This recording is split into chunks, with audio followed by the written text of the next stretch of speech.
Hello बच्चों, कैसे हो बेटा आप सब लोग? Good afternoon, good afternoon, good afternoon, good afternoon भाई, गुड आफ्टरनून। आई होप आप सब लोग अच्छे हैं बेटा। वापस से आप सभी का बहुत बहुत स्वागत है प्रयास जेई 2.0 बैच में बेटा, जहां हम लोग पढ़ रहे थे कोऑर्डिनेट ज्योमेट्री और उसका एक बहुत ही इंटरेस्टिंग चैप्टर है पैराबोला। आई होप आप सब लोगों ने कल का काम कर लिया है, कल का रिवाइज कर लिया है। Good afternoon, good afternoon. Yes, तो जल्दी बताइए, क्या जोश आप लोगों का हाई है या फिर अभी बिल्कुल मर से गए हो, बिल्कुल ही ढेर हो गए हो जेई की तैयारी का बोझ के अंदर?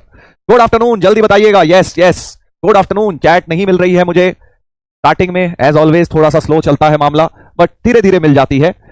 Good afternoon, good afternoon. Chat पे लिखो भाई एक बार। सर कल की डीपीपी हार्ड थी, वो तो थी, नॉर्मल्स का टॉपिक ही हार्ड है, तो फिर डीपीपी तो डिफिकल्ट होगी बेटा। हाय है सर, फुल हाय। एक लिख रहा है सर मर गए बोझ के अंदर बोझ के अंदर मर गए सर। तो बेटा देखो, पहले भी मैं आपको ये बात बता चुका हूं कि ये टाइम सोचने समझने का नहीं है, सिर्फ करने का है। आपके पास जितना टाइम मिल रहा है, जितना आप कर पा रहे हो उतना करके बस आगे बढ़ते जाइए, ठीक है? कई चीजें नहीं हो पा रही होंगी, उसको कोई बात नहीं, छोड़ के आगे बढ़ते जाओ, आगे बढ़ते जाओ। आप 60, 70, 80% भी करके अगर आगे बढ़ जाएंगे तो आपका सिलेक्शन होने के चांसेस बढ़ते जाएंगे। वेयर अगर छोड़ के बैठ जाओगे फिर तो होगा ही नहीं, है ना? तो छोड़ के नहीं बैठना है। Yes, good afternoon, good afternoon, good afternoon. Hand pump army आ चुकी है, क्या बात है, क्या बात है। सर तबियत खराब हो गई, वेदर चेंज, हाँ तो थोड़ा ध्यान रखिए, ध्यान रखिए, जरा ठंडा वगैरह पानी मत पीजिए, ध्यान रखिए अपनी हेल्थ का।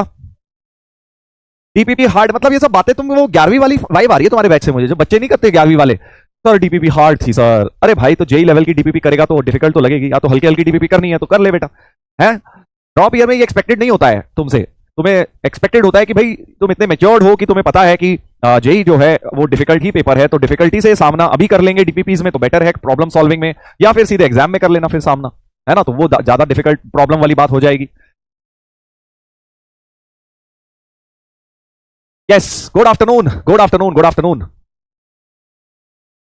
सर डीपीपी ओके थी, ठीक है ठीक है, जिसको जैसी लगी है अच्छी बात है, बस अपने करके आगे बढ़ते जाइए, आप आगे बढ़ते जाइए, that is the main M. ये नहीं कि भाई ये डिफिकल्ट है, इजी है, ऐसा हुआ वैसा हुआ, जैसा हुआ हुआ, अच्छी बात है, आगे बढ़ जाए। यस, इतनी भी टफ नहीं थी सर, हाँ तो वही तो मैं कह रहा हूं, इतनी भी कोई ऐसी भी नहीं थी कि बिल्कुल हो ही नहीं सकती थी, हाँ कुछ ना कुछ सीखोगे उससे, ऐसे थे क्वेश्चंस।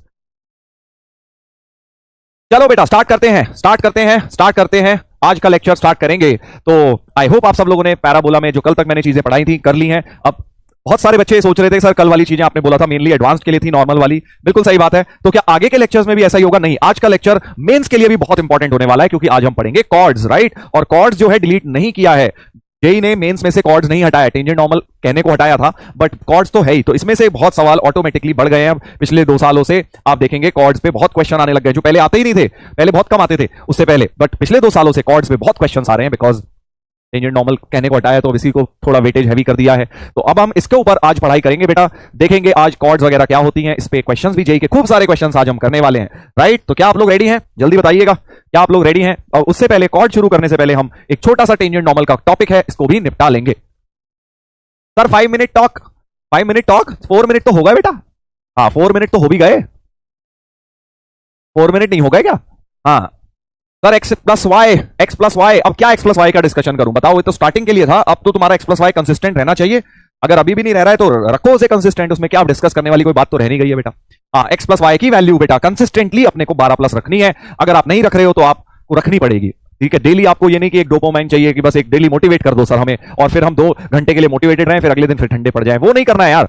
अब आपको मोटिवेटेड रहना है, और मोटिवेटेड रहने के लिए आपको खुद सोचना है कि आप अपने लिए कर रहे हैं, किसी और के लिए नहीं कर रहे हैं, अपने फ्यूचर के लिए कर रहे हैं, ये भी जो भी मेहनत आप कर रहे हैं।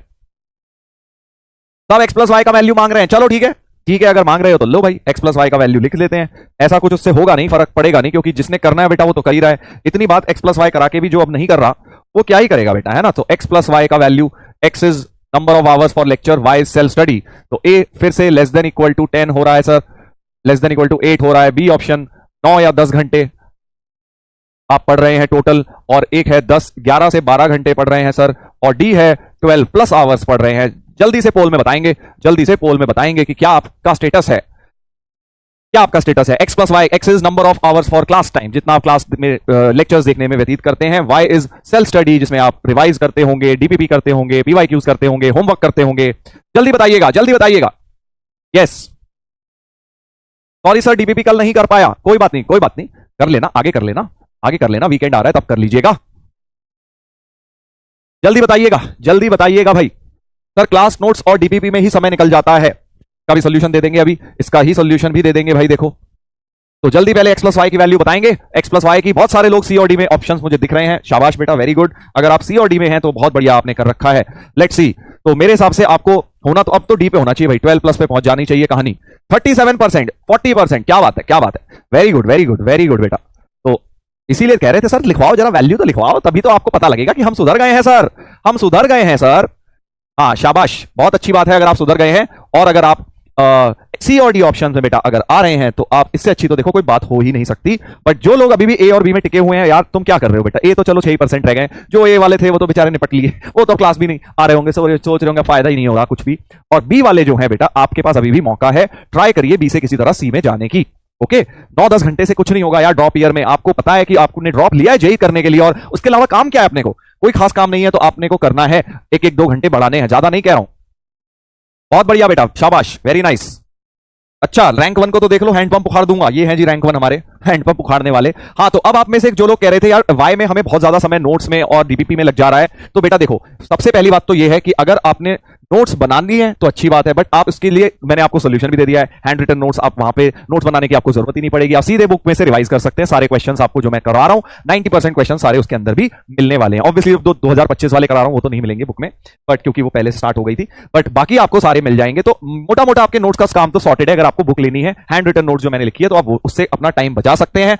और उसके बाद डीपीपी देखो मस्ट नहीं है, सबको करनी जरूरी नहीं है, जिसने पहले तैयारी कर रखी है, जिनको लगता है सर हम तो एक बार पढ़ चुके हैं, हम तो दोबारा डीपीपी के आप सिलेक्टेड क्वेश्चंस कर लीजिए, थोड़े बहुत कर लीजिए, और फिर पीवाईक्यूज या क्लास के होमवर्क के क्वेश्चंस को आप दोबारा कर लीजिए, जो होमवर्क वाले क्वेश्चन क्लास में देता हूं वो वाले दोबारा कर लीजिए, राइट। सो थोड़ा मिक्स एंड मैच करके करना होता है ड्रॉप ईयर में। अगर आप पहली बार पढ़ रहे हैं फिर तो डीपीपीज आपको करनी ही पड़ेंगी बेटा, क्योंकि फिर आपको बेसिक फंडामेंटल्स वहीं से क्लियर होंगे। बट अगर आप एक बार पढ़ चुके हैं और आपको क्लास आपने अटेंड कर ली है, तो आप डायरेक्टली अच्छे लेवल के क्वेश्चंस पर जाइए, विच इज डायरेक्टली जेई के लेवल के। इसका मतलब ये नहीं है डीपीपी में अच्छे लेवल के नहीं होते, डीपीपी में मिक्स्ड होते हैं, तो बेसिक वाले छोड़ दो, डीपीपी के सिर्फ आईआईटी लेवल वाले कर लीजिए। हाँ सर क्लास 12 की बुक कब आएगी बेटा, उस पर भी काम बिल्कुल जोरों शोरों से जारी है, जल्दी ही आ जाएगी, जल्दी ही आ जाएगी, ठीक है। अब मैं डेट तो मैं नहीं दे सकता क्योंकि मेरे पास भी नहीं है। हाँ कोशिश यही है कि जल्दी से जल्दी आ जाए। हाँ अभी अपना टाइम है 12th का शुरू होने में, तब तक कोशिश यही है कि आ जाएगी, ट्राई कर रहा हूं मैं भी। चलो बेटा तो स्टार्ट करते हैं इस बात के साथ। आई होप सभी लोग सी और डी ऑप्शन में पहुंचेंगे, और जो लोग बेटा ए में फंसे हुए हैं 5%, या जो मुझे रिकॉर्डेड में सुन रहे हैं, जिन्होंने लेक्चर्स आना बंद कर दिया है, तुम लोगों को भी मैं एक बात बोलूंगा कि बेटा अभी भी मौका बचा है, मत करो वेस्ट। अभी कई लोग तो लास्ट में मंजिल से तक कर लेते हैं, आईआईटी क्लियर, एडवांस भी क्लियर कर लेते हैं, मेंस भी, तो अगर तुम अभी से भी जाग जाओगे तब भी मौका बचा हुआ है। बस आपको क्या करना है, कुछ सिलेक्टेड टॉपिक्स को अच्छी तरह कर लेना है, ढंग से करना शुरू कर दो आज से ही, अभी भी टाइम बचा हुआ है। बस एफर्ट तो देखो तुम्हें ही करना पड़ेगा बेटा, हम तो तुम्हें बता सकते हैं, अल्टीमेटली एफर्ट तो आपको ही करना होगा। चलो बेटा